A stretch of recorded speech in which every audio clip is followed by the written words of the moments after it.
The stars of the midline arm blazed cold and indifferent as the Ark Warden fleet fell into orbit around Earth. Above them hung the colossal forms of their command ships, shaped like spears tipped downward at the blue-green world below. In their view, this was no conquest, it was adjudication. Earth had been surveyed, its civilizations analyzed, its history charted. The humans were deemed vigorous, chaotic, and primitive. Their cultures raged with contradiction, and their technologies were unstable extensions of animal instinct. To the Ark Wardens, whose civilization had perfected victory as an art of predetermination, humanity was a hazard to be contained before its unruliness spread into the order of worlds. High Lord Magnate Carvach of the Ark Warden Hierophant stood upon the obsidian command bridge of the Reverent Blade, hands clasped behind his back, golden armor gleaming in the artificial sun that flooded the room. Before him floated a hololithic rendering of Earth, turning slowly. Each continent was marked in bands of color signifying militaries, governments, power grids, defenses. His advisors whispered predictive certainties into his ears, models of outcomes calculated to within nanofractions of probability. "They cannot resist," intoned Stratigarch Vesh, a thin, translucent being who had long ceased requiring a physical form. "Our models show systemic collapse within 72 of their local cycles. Their weapons are child's toys. Their alliances are fractured by greed and ideology. Victory is inevitable." Carvach nodded once slowly. Victory was always inevitable when the Ark Wardens moved. Their wars were not struggles, they were closing equations. Every foe was studied until no possibility of resistance remained. Every variable of battle was eliminated until only submission or extinction remained. What none aboard the Reverent Blade yet understood was that humanity had never modeled victory. They had modeled survival. Where Carvach saw the straight line of overwhelming force leading to triumph, the humans would trace a jagged, unpredictable path, driven not by doctrine but by instinct sharpened through millennia of desperation. The first contact began as procedure dictated. Orbital bombardments lacerated the world's communications, silencing satellites, blinding militaries, severing networks. In the confusion, Ark Warden dropships delivered peace orders to the major urban centers. The humans were to submit governance to provisional custodianship until the Hierophant Tribunal could integrate Earth into the Grand Conquered. But in New Delhi, the peace order office was firebombed by local militias before it even opened its gates. In Sao Paulo, entire neighborhoods melted away underground into labyrinthine resistance zones before the Ark Warden garrisons even landed. In the flooded remains of Jakarta, human submariners sabotaged landing barges, using ancient diesel-electric relics to maneuver beneath sensor grids too refined to detect such crude machines. Carvach observed these reports without concern, minor variances. The models had accounted for local deviations. He ordered increased pressure. Skirmish regiments of photonic infantry dispersed across continents, engaging human military remnants with overwhelming speed and firepower. On a scorched highway outside of what had been Kiev, an Ark Warden unit known as the Verity Lance advanced in diamond formation, plasma casters at the ready. Their helmets, molded from hyperdense ceramics, registered faint thermal blooms ahead. A child's toy, they assumed. Another crude landmine or homemade bomb, they advanced. From hidden culverts, teams of human fighters emerged, armed not with energy weapons or even high-powered ballistics, but with repurposed industrial tools, magnetic saws, liquid oxygen accelerants, thermal spikes. They swarmed the Verity Lance like a living tide, sacrificing bodies to rip apart the alien armor plate by plate, dying but not failing. Within minutes, the elite Ark Warden unit was a ruin of broken machinery and smoking flesh. Reports flowed upward through the Ark Warden hierarchy. Anomalies, discontinuities, battlefields where clear dominance had been assumed instead turning into chaotic slaughters, stratagems devised against an enemy that refused to remain on predictable ground. Human forces learned in real time, adapting, mutating their methods with every engagement. They built nothing durable, held no ground, trusted no single command structure for long. Cells formed, dissolved, and reformed with bewildering speed. Still, Carvach refused to alter the arc of the campaign. To admit that victory was anything but inevitable was to betray the foundations of Ark Warden philosophy. His species had modeled triumph across 100,000 wars, had boiled conflict down to pure science. In their minds, survival was the primitive logic of prey species, an obsolete impulse evolved out of thinking civilizations. What Carvach could not see, what no model could predict, was that humanity had never outgrown survival. They had weaponized it. In the mountains of what had once been the eastern seaboard of the United States, the first free assemblage formed, not from politicians or generals, but from engineers, hackers, biologists, and logisticians. They did not seek to match the Ark Wardens ship for ship or soldier for soldier. They sought only to endure and to change faster than the Ark Wardens could adapt. In the dead of night, under leaden clouds that masked heat signatures, human craft stitched from hybrid materials and abandoned tech launched silent raids. Supply convoys vanished. Drones were hacked mid-flight and turned against their own fleets. Experimental viruses infiltrated the Ark Warden battle clouds, sowing algorithmic chaos that no amount of countermeasures could fully contain. The Reverend Blade began to record discrepancies in model predictions. Deviations widened from fractions of a percent to full percentage points, small at first, then larger, then terrifying, yet Karvech, bound by the architecture of certainty that had guided his people for millennia, pressed onward. He ordered mass resets of the predictive engines, believing corruption or computational error had crept in. He purged dissenting strategists. He doubled down. In orbit, high above the unraveling battlefields, the Ark Warden command ships floated with the serenity of gods. Below, on a world they had thought to conquer in days, humanity began to disappear from the enemy's maps, not because they were defeated, but because they were adapting into something the models could no longer see. Survival had become not the prelude to victory, but something greater, something transcendent. The stars turned, and the first phase of the war ended not with a human defeat, but with a silence the Ark Wardens could not interpret. They had come to teach Earth submission. Earth was about to teach them evolution. The true war was just beginning. The Reverend Blade's command bridge was quieter now, a tension woven into the walls themselves. Karvech stood before the hololithic Earth once more, but now the projections jittered, colors bleeding at the edges where human resistance had mutated beyond predictive boundaries. Whole regions appeared as gray zones, unquantifiable, unmodeled. Karvech's advisors shifted uneasily around him. The models they trusted had fractured. Vesh's luminous form flickered erratically, caught between statistical recursion loops. No matter how they refined the inputs, no matter how many contingencies they programmed, human behavior defied them. The Ark Warden fleets had responded according to doctrine. They deployed thought-forged divisions, synthesizing adaptive assault units whose purpose was to learn from and correct battlefield anomalies. But humanity did not offer consistent patterns to be learned from. Each engagement, each countermeasure, each confrontation spiraled into a new configuration. No two resistance cells behaved the same way twice. No pattern endured long enough for adaptation to lock onto it. In the dust bowls of ravaged Australia, humans abandoned energy weapons in favor of kinetic slingshots and chemically treated blades, rendering Ark Warden energy dampeners useless. In the collapsing megacities of Eurasia, they weaponized microflora, unleashing self-modifying bacterial plagues that eroded alien equipment at the molecular level. In the jungles of what had been the Congo Basin, entire communities of humans and bioengineered life forms merged into symbiotic guerrilla networks, invisible to conventional sensors, yet deadly beyond reckoning. The Ark Wardens began to lose ground, not to a superior force, but to an environment that refused to obey their rules. On the 17th cycle of occupation, Karvech convened an emergency conclave of high strategic minds. From across the Order of Worlds, the most eminent authorities on conflict and governance were summoned through instantaneous wormlink communications. They offered the obvious solution: escalate, deploy planet scalers, extinguish zones of noncompliance through mass force annihilation, break the world open and rebuild it molecule by molecule. Yet Karvech hesitated. The conquered demanded order, not obliteration. The extermination of an entire world was a failure of principle. Worse, to annihilate humanity before understanding them fully would leave a dangerous gap in the Ark Warden's knowledge. If humans had adapted beyond the reach of victory models here, they might one day rise elsewhere in some forgotten corner of the galaxy, stronger and uncontainable. The Ark Wardens had perfected victory by ensuring that no unknown remained. Thus, Karvech issued a new directive: capture live specimens, integrate human adaptive mechanisms into the Warden matrices, and correct the models from within. The first true abduction sweeps began at midnight across the broken cities. Silent skimmers drifted through shattered skylines, deploying neural nets and gravity snares. Human targets were identified, stunned, and harvested. But the humans had anticipated this too. In a makeshift command center buried deep beneath the ruins of Paris, Commander Isla Vance watched the sweeps unfold on cracked monitors. A former logistics officer turned strategist by necessity, she coordinated the disjunction forces, a coalition of surviving human nodes across Europe. "Let them take," she said coldly to the assembled operators. "Let them fill their hands." For each captured human, a contagion went with them: memory-infected nanoviruses, neuroepigenetic malware, biochemical triggers bound to stress states. Once aboard Ark Warden vessels, these human prisoners were not helpless. They were seeds of disorder. Within days of the first mass extractions, systems aboard the Reverent Blade began to fracture.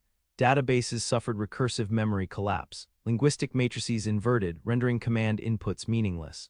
Environmental regulators began randomizing pressure and temperature. Even the binding rituals between crew and machine, sacrosanct to Ark Warden doctrine, fell into disarray. And within the captured humans themselves, the Ark Warden biologists found another horror. Adaptive traits at the genetic and neurochemical level that refused assimilation. Modifications to immune systems that responded to alien probes by reconfiguring themselves faster than any known biological precedent. Cognitive structures that resisted psychic scanning with chaotic, self-reinforcing loops of meaningless sensory data. What the Ark Wardens had attempted to absorb was absorbing them instead. On the surface, new human movements emerged. No longer purely defensive, they began to push outward. Coordinated strikes shattered Warden fortresses. Hybrid technology, an unholy union of human creativity and captured alien mechanisms, emerged. Portable cloaking fields stitched together from Ark Warden phase coils and human scavenging teams. Directed energy lances fired from remanufactured mining equipment. Quantum-sliced data streams leaping from primitive antennas. The tide was shifting, not through mass, nor strength, nor orthodox power, but through something the Ark Wardens had never accounted for: evolutionary aggression. Beneath the icy plains of the Siberian deadlands, human researchers activated the first of the resonance engines, machines built not to destroy but to distort. Entire sectors of Ark Warden command networks were severed from centralized control. Units began to act erratically, out of sync with strategic intent. Some Ark Warden troops turned on each other, mistaking allied forces for mimetic human decoys. Above it all, Karvech watched his clean ward descend into madness. Victory, once a predestined outcome, now retreated like a mirage the closer he marched. He could see the cracks forming within his own fleet, dissenters whispering that humanity was a disease, not a foe, that survival at any cost now outweighed doctrinal purity, that perhaps, after all, the models had been wrong. But Karvech refused to believe. He ordered a new offensive. He would cut out the cancerous centers of human resistance directly, crush them beneath the full weight of Ark Warden technological supremacy, bring an end to this living aberration before it infected the broader order of worlds. The Reverent Blade shifted orbit, its engines awakening with the low thrumming of interstitial space compression. Planet scalers were readied in their cradles. Assault matrices sang with lethal potential. The final purge of humanity was at hand. Or so Karvech believed. Because deep within the Earth, humanity was preparing not to resist, but to transcend. Beneath the broken skin of Earth, humanity had begun to change in ways no Ark Warden model could trace. Survival had demanded more than adaptation. It had demanded transformation. In the catacombs of old Istanbul, in the submerged data vaults beneath Toronto, in the irradiated husks of Mumbai, the Resonance Project spread its roots. Once isolated enclaves now linked across continents through ad hoc entanglement channels, bypassing traditional networks corrupted or watched by the Ark Wardens. Information no longer flowed linearly but pulsed in self-healing recursive bursts, impossible to fully intercept or decode. There was no singular command center. Humanity had fragmented its leadership intentionally. Each cell operated autonomously yet synchronously, bound by shared principles, not orders. The death of any one node no longer slowed the others. In every shattered corner of the planet, pockets of ingenuity birthed weapons, tactics, and philosophies utterly alien to Ark Warden thought. And as the humans grew more chaotic, they grew more dangerous. The first sign came when the planet scalers launched from the Reverent Blade failed to strike their intended targets. Massive columns of phase energy rained down from orbit, targeting coordinates where human resistance hubs had once been located. But when the energy dissipated, they found nothing. Empty ruins, barren ground, decoys fabricated and abandoned, left behind to bait the Ark Wardens into wasting irreplaceable resources. The true hubs had already shifted, invisible under layers of misdirection. Humanity no longer defended ground because it no longer considered ground important. Territory, infrastructure, assets, these were concepts humanity had learned to abandon. Survival meant movement, evolution without sentiment. In the shadowed remains of the Amazon, resistance scientists triggered the first full ascendance bloom. A localized event in which the very fabric of reality, quantum probabilities, environmental constants was skewed in a radius of several kilometers. Ark Warden forces sent to investigate vanished into silence. When recovery teams arrived, they found nothing but forests grown into unnatural geometries and machines fused into impossible crystalline lattices. Karvech stared at the reports with growing dread. Not even the Ark Wardens' most radical experimental divisions had attempted quantum environmental manipulation at such a reckless scale. The humans had no patience for safety or stability.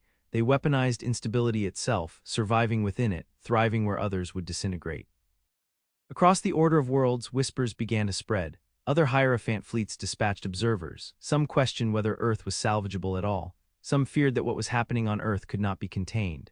If humans broke free from their world, they might fracture the order from within, introducing an engine of disruption that no civilization could endure.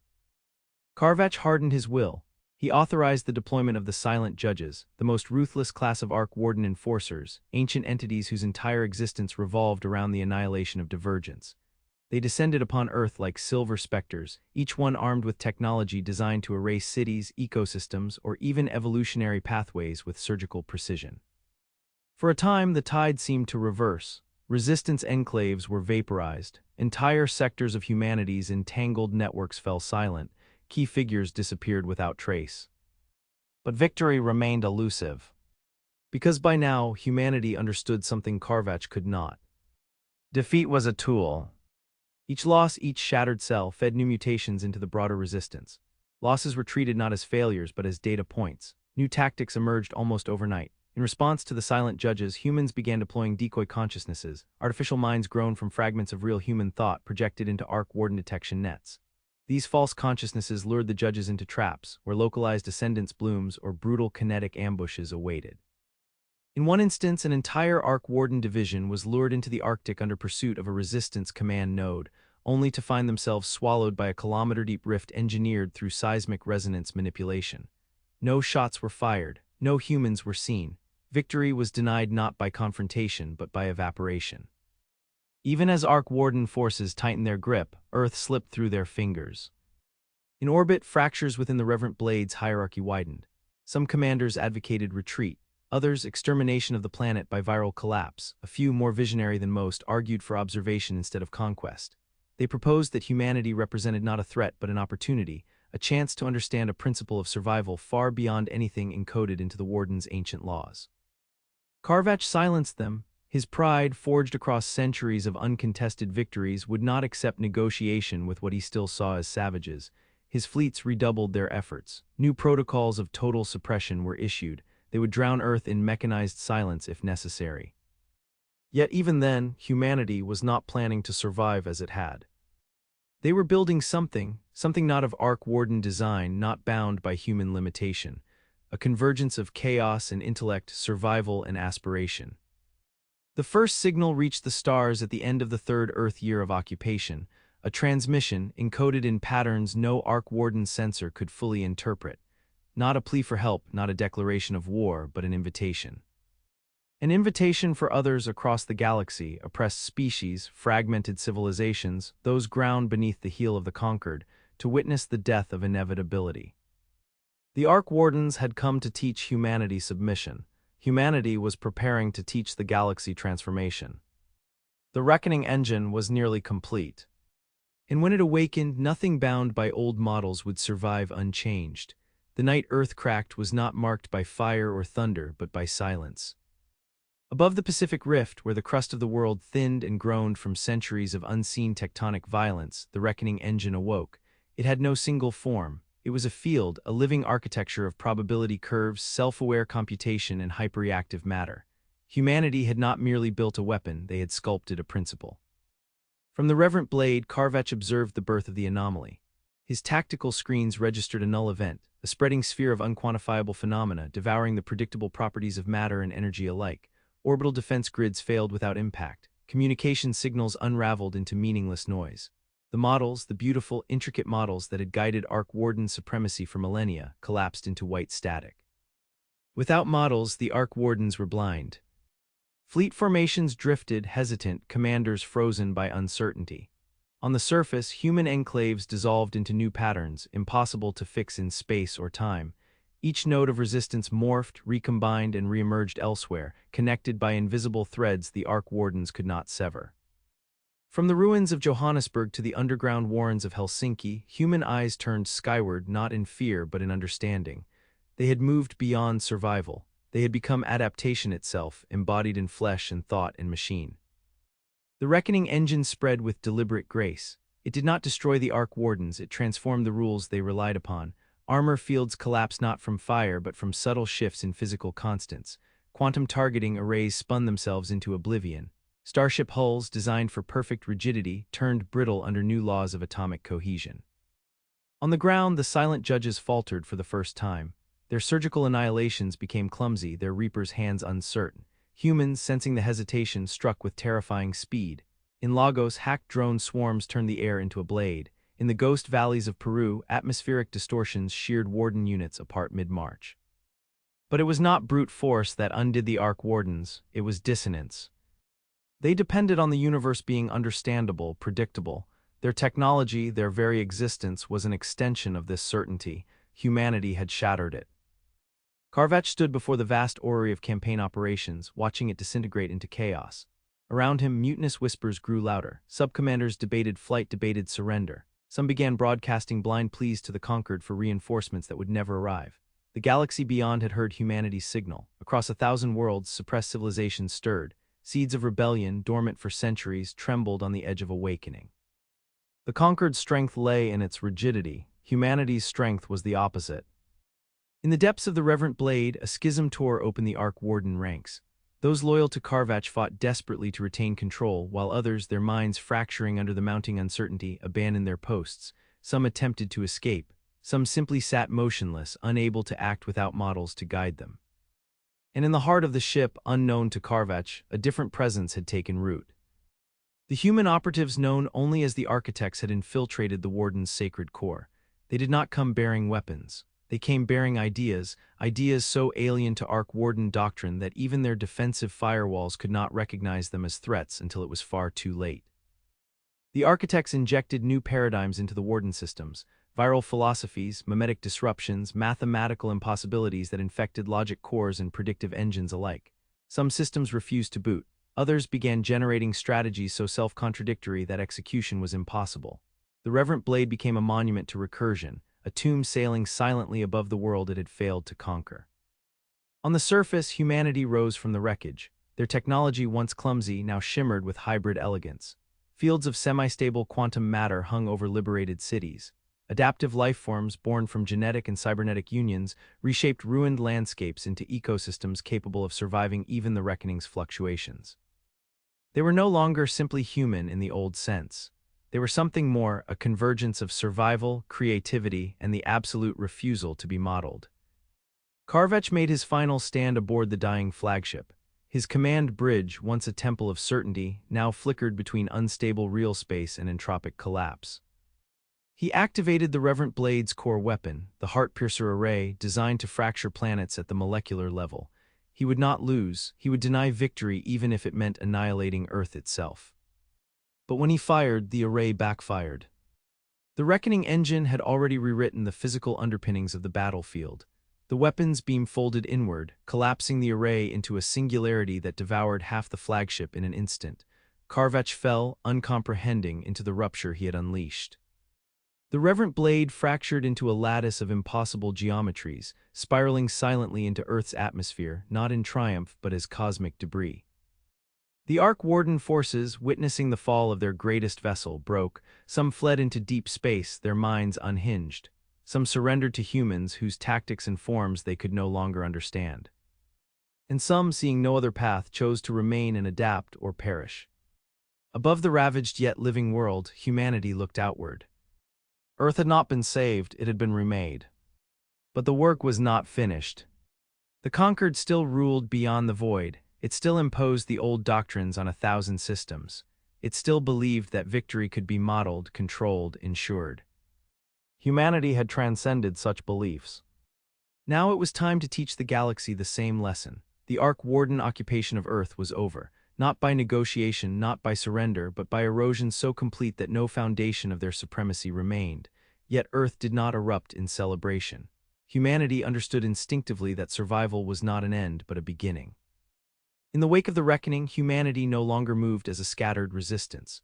They rose as an integrated organism, a distributed intelligence of billions of minds, augmented by hybrid technologies and accelerated evolutionary patterns. They were not a species anymore. They were a movement encoded in thought, in flesh, and in the very fabric of their altered world. The conquered, ruling from its crystalline bastions at the galactic core, first responded with silence, then with revulsion, and finally with fear. Earth's transmissions flooded the stars, images, algorithms, viral blueprints for adaptability, freedom, and the dissolution of predictive hierarchies. They were not pleas for aid nor declarations of war, they were offerings of an alternative. To those races shackled under conquered dominion, they were seeds of hope. To the conquered, they were infections. The Council of Eternities, highest authority of the conquered, convened in emergency session. Cloistered within the Worldmind Citadel, the eldest species debated in terror. They saw clearly what the Ark Wardens had failed to see. Humanity's survival model was not contained to Earth. It was an ideological contagion that, once released, could unravel the entire galactic structure that had persisted unchanged for eons. Action was demanded, suppression fleets were mobilized, cleansing protocols were drafted, no diplomacy, no quarter. Earth was to be isolated, severed, eradicated. But by the time the first conquered armadas reached Sol, there was no Earth to subdue. Above the blue marble now wrapped in the semi-translucent shroud of the Reckoning's echo fields, an entire flotilla waited, craft stitched from the remnants of warden ships, human ingenuity, and new principles of physics. They were not warships by the conquered's understanding. They were migration vectors, nodes of acceleration, catalysts for propagation. The humans did not meet the conquered fleets with lines of battle. They fractured and scattered into microfleets, each moving unpredictably, each altering trajectory and vector with chaotic precision. Conquered strategies crafted for orderly enemies failed immediately, commands lost synchronization, pursuits collapsed. Entire conquered squadrons vanished chasing phantoms across the debris fields of Jupiter's outer moons. From the ruined belts of Saturn to the hyperthermal storms of Venus, humanity struck, not with overwhelming force but with disruption. They targeted the conquered's information structures, eroding trust, sowing randomization into logistical chains, introducing paradoxes into command algorithms. Every engagement, every encounter, every echo of resistance was not aimed at victory as the conquered defined it. It was aimed at survival, evolving into dominion through change. And the movement spread. Across the rim systems, distant colonies whose spirits had long been crushed by the conquered's control received Earth's transmissions. Some rebelled openly, deploying hybridized human strategies. Some defected silently, allowing the chaos to seed itself within their worlds. On the fractured moonworld of Tethris, enslaved Sithari laborers turned their own overseer systems against them, wielding hacked conquered drones as tools of uprising. On the mistrapped planet of Valn, the sapient plants of the Fornari jungle swarmed and consumed the conquered's resource extraction hubs, catalyzed by engineered growth sequences gifted by human transmission. Each new uprising was unique, each adapted to local conditions, each became something even Earth itself could not fully predict. The conquered's borders shrank not from overwhelming invasion but from a loss of control. Their maps became obsolete. Their models, once precise to a margin of error smaller than a breath, dissolved into irrelevance. The galaxy was not conquered by force. It was reimagined by the one force the conquered could not suppress, evolution unbound by tradition. In the Council of Eternities, the elder beings of the galaxy debated oblivion. Some argued for retreat into isolation, sealing their remaining strongholds behind event horizons and quantum firewalls.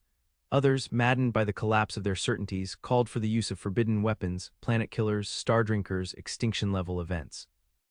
But in the end, it did not matter. Humanity's victory was not one that could be reversed through violence. Their transformation was viral, philosophical, a shift in the very substrate of galactic civilization.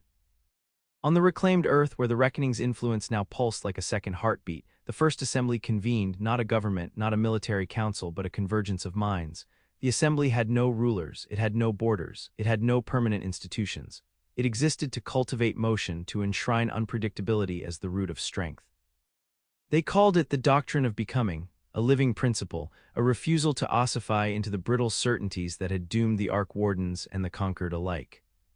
Their purpose was simple: not to rule, not to conquer, but to ignite change wherever stagnation had taken root. To ensure that no civilization, no species, no mind would ever again mistake victory for survival.